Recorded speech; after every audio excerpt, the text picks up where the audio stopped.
আল্লাহ রাব্বুল আলামিন আপনার এই প্রতিটা পাঁচ ওয়াক্ত নামাজের যে সিজদাগুলো, যে রুকুগুলো, যে কিরাতগুলো, যে দান সাদকাগুলো আল্লাহর জন্য করেন, আপনার দান সদকা, আপনার ইবাদত, আপনার সিজদা দেওয়ার পরে আল্লাহ আপনার যে জিনিসটাকে দেখবে সেই জিনিসটা হলো আপনার কলব, আপনার অন্তর। এই জন্য মানুষকে আল্লাহ রাব্বুল আলামিন সৃষ্টির পর তিনটা বিশেষত্ব দিয়েছেন। এক নাম্বার, আল্লাহ যেমন মানুষকে তিনটে উপাদানের মধ্যে এক নাম্বার উপাদান দিয়েছেন মানুষের দেহ, দ্বিতীয় নাম্বার উপাদান দিয়েছেন মানুষের মস্তিষ্ক, চিন্তা শক্তি, তৃতীয় নাম্বার একটা উপাদান আল্লাহ রাব্বুল আলামিন যেটা প্রতিটা মানুষকে দিয়েছেন সেটা হলো আত্মা। এই তিনটার কথা ব্যাখ্যা করতে গিয়ে এক নাম্বার যে গুণটা এনেছেন সেটা হলো জ্ঞান, যে ইলম আপনাকে দিয়েছে সেই জ্ঞান আপনার ঈমান দিক চিন্তা চালাবে। দ্বিতীয়টা যেটা দিয়েছে দেহ, দেহ চালাবে আপনার এই পুরো শরীর, আপনাকে ইবাদত করার সক্ষমতা করবে। তৃতীয়ত যেটা দিয়েছে আপনার আত্মা, মুহাদ্দিসিন কেরাম বলেছেন আপনার আত্মা চালাবে, আপনাকে তৈরি করবে ইহসান, যেটা পূর্বের আলোচনায় আপনাদেরকে বলেছে। জিবরাইল আলাইহিস সালাম নবীজিকে ঈমান, ইসলাম, ইহসান সম্পর্কে বলেছিল। তৃতীয় দিকটা হলো ইহসান।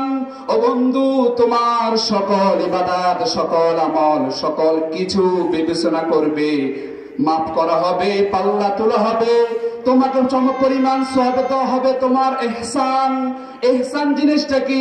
যদি তুমি ইহসানের উপর অটল থাকো, আল্লাহর তৃতীয় উপাদান যে তোমাকে আত্মা দিয়েছেন, অন্তর দিয়েছেন, মন দিয়েছেন, অটোমেটিক পরিষ্কার হয়ে যাবে।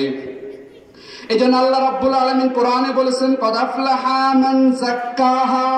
ও বন্ধু, যেই তার অন্তরকে পরিষ্কার করতে পেরেছে, যেই তার দিলকে, আত্মাকে পরিষ্কার করতে পেরেছে, আত্মাকে সচল রাখতে পেরেছে, অন্তরকে অহংকার মুক্ত বানাইতে পেরেছে, অহংকার মুক্ত একটি দিল বানাইতে পেরেছে, আল্লাহ রাব্বুল আলামিনের কাছে চাওয়াই মাত্র সেই সফলকামী হয়ে যায়।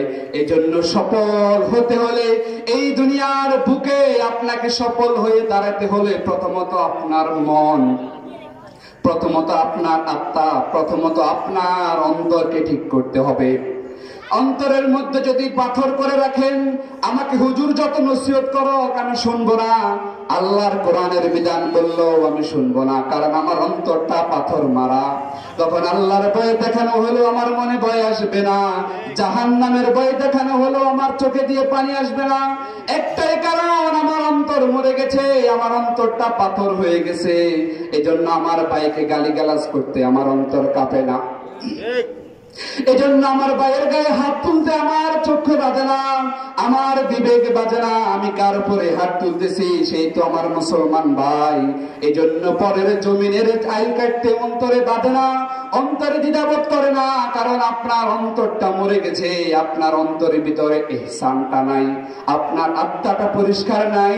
আত্মাটা যদি পরিষ্কার থাকলো, আপনার মুসলমান ভাইকে দেখার সাথে সাথে আপনি সালাম দিতেন। আপনার মুসলমান ভাইকে আপনি যখন ঘরের মধ্যে একদিন ভালো খাবার রান্না করতেন, আপনার ভাইকে পার্শ্ববর্তী প্রতিবেশীকে একটু জল হলেও দিতেন, যেটা আমার নবী শিখিয়ে দিয়ে গেছেন।